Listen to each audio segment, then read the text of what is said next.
Welcome to part 2 on Thinking Pianistically with the Banjo. In this section, we're going to learn how to cascade our split chord inversions. How do we do that? Well, a lot of it is going to be based in right-hand roll patterns and carefully selecting the chord tones that we need so that we can imagine ourselves to be piano players as well as banjo players. Our chord examples today are going to be E flat major 7. The notes in this particular inversion in order are G, B flat, E flat, and D. In this octave. In the next octave, and then the third. Very, very pretty sounding chords. So how do we make these even prettier? We have to kind of split the chords up like we did the last time and carefully select which chord tones we need. Also, we have to select which chord shape that they're going to take in order to get what we need out of them. So we're playing E flat major 7 here, but we're really only concerned with the bottom of the chord. And we're still going to use the first string as our pivot point.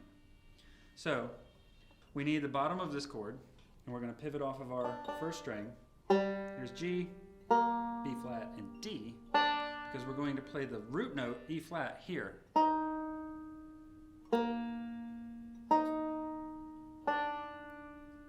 Now, in this one, when we came up the neck the first time, we played our inversion like this, which is a pretty stacked cluster.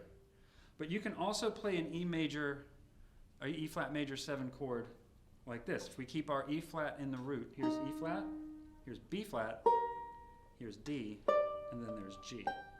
This particular inversion of E flat major 7 is going to be crucial when we hit the top of this so that we can come back down again. So once again, to recap our chord tones, G, B flat, D, E flat, B flat, D again, B flat, E flat, D, G. So there's our basic shapes. Now, when we put this together into a cascade, we're going to use our right hand to kind of roll our way through it up and down.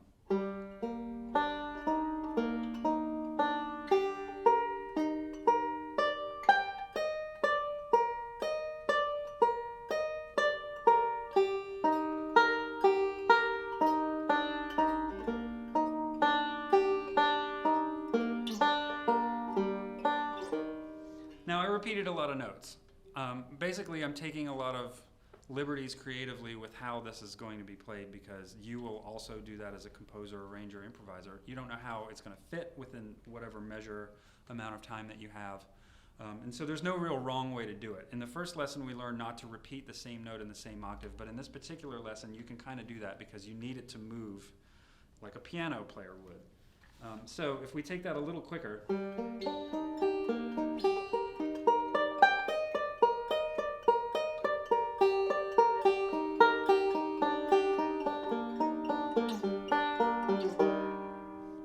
that was E flat major 7. And we went from the low to the high and came back. You can always start in the high. And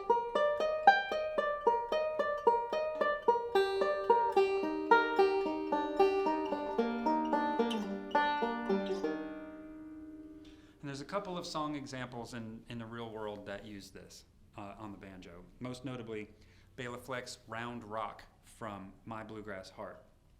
The beginning of the tune sounds like that. I'm going to approximate, so for all of you out there watching, this is not exactly what he plays, but it's pretty close.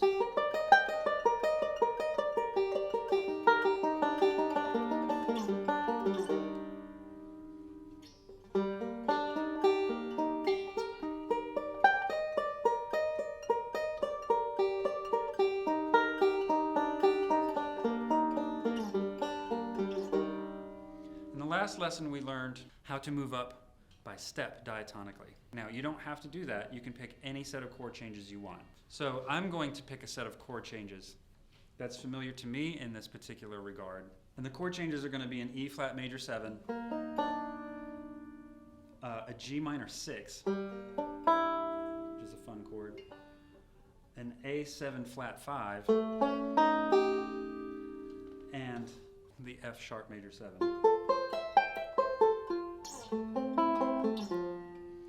last lesson we used D chord.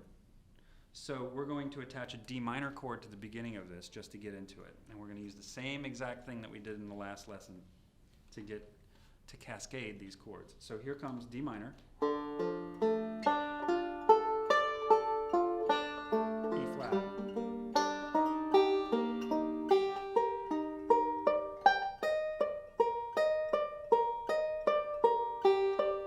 G minor 9,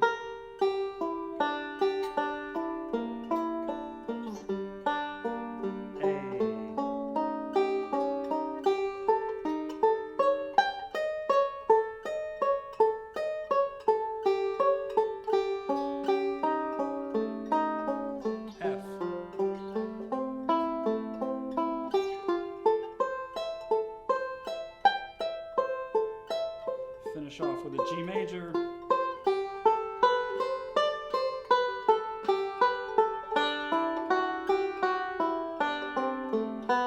and end on a C. And that's just a chord progression that I came up with in a particular piece by Hank Patty and the Current called Steady. And so to recap that, this is what it sounds like in context.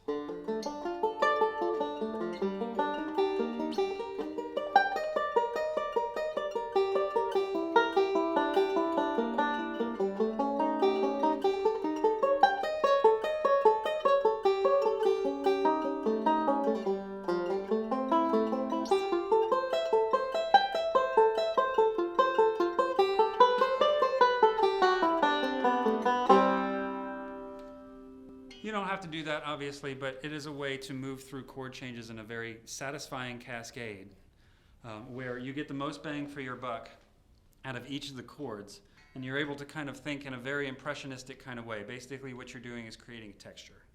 And you can do this with any set of chord changes according to any rules that you see fit. And the main thing is that you just try to figure out as many different combinations and keep the flow going. It's really just a flowing kind of beautiful piano texture-y thing if you want to think about French Impressionist piano players from the early 20th century as a point of inspiration. For example, Claude Debussy, Eric Satie, folks of that ilk. And again, it's just a lot of fun to play with. And once you kind of get the hang of it, you can put it in a lot of different places, and it makes for a very interesting texture for your tunes and your improvising. And I hope that you have a great time with that, and happy picking.